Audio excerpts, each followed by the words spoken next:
Welcome back to AV Veterans Talk. We're continuing our conversation with this week's guest, Lori Mowry.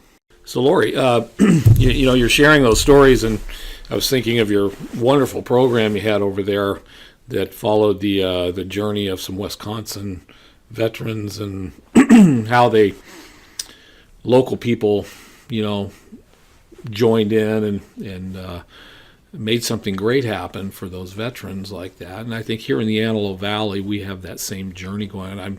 There are people here that I guess go through Kevin McCarthy's office to visit.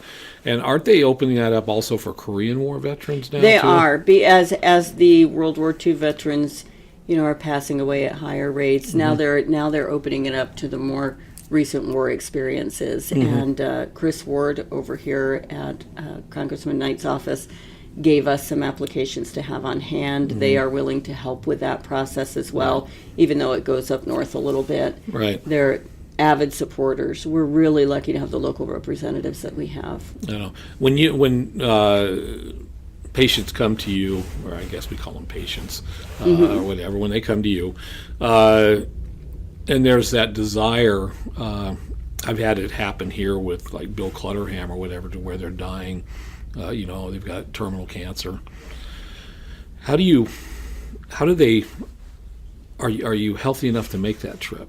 Obviously there's caretakers and everybody to take care of the veteran when they go. I was really moved by the story where they had the gentleman that passed like a month after he came back from Washington. Yeah. The whole time, and I've seen that play out here.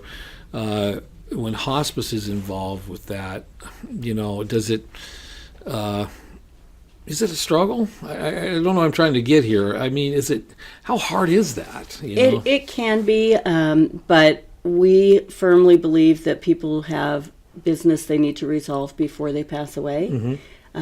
People have tasks of dying, and sometimes that's wrapping up unfinished business. You remember in Honor Flight, the gentleman who said, I did not want to go. Correct. I came because my family wanted me to go, but I'm so thankful I came. Yeah. I feel so different about my experience now on this side of it. Yeah. And we want that for our veterans, for anyone who passes away on hospice. So if we need to provide nursing, if we need to provide support to be alongside these folks who have unfinished business, we're happy to do that. And it could be anything. I tell people of a story of a young lady who was going away for the weekend, and her dad didn't have long. And they had just celebrated his birthday. She said, I'm going to go away for the weekend on a motorcycle ride with my husband. We bought a new Harley, but don't tell my dad, because I'm that girl. I got grounded if I didn't have half a tank of gas in my car when I came back on Saturday night. Dad's just really protective. He'd be mortified if I was on a motorcycle. Right. And in her wisdom, when she bought Dad a birthday gift, she also gave him a bucket with a pen and a pad of paper. And Dad was a staunch, I don't talk about it veteran. Right. And she said, Dad, I know you're not going to tell me these things, but if you write down something on your bucket list that's undone, we'll help you make it happen. Yeah.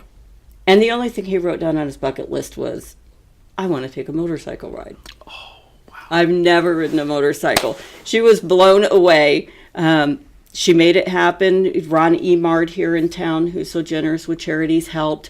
And they led a caravan of motorcycles from his retirement home through town to the poppy fields. Yeah. And it just let this guy just have a special day all of his own to do something he'd never dreamed of. Now, he had to have the trike bike. He had to have a safer bike, but that's okay. We can find ways to accommodate for things to be safe. Yeah. And nursing checked him out, gave him the go ahead for the day, and whatever it is. Yeah. We want to make those things happen for people. Yeah. That was a great program there, because I was at Merrill Gardens, and I remember Absolutely. a little bit, I did a little bit of radio shtick about that too and stuff. So that was, once again, the great works of hospice, once again helping these vets. I'm Bob Alvis, and thanks for joining us for this segment of AV Veterans Talk.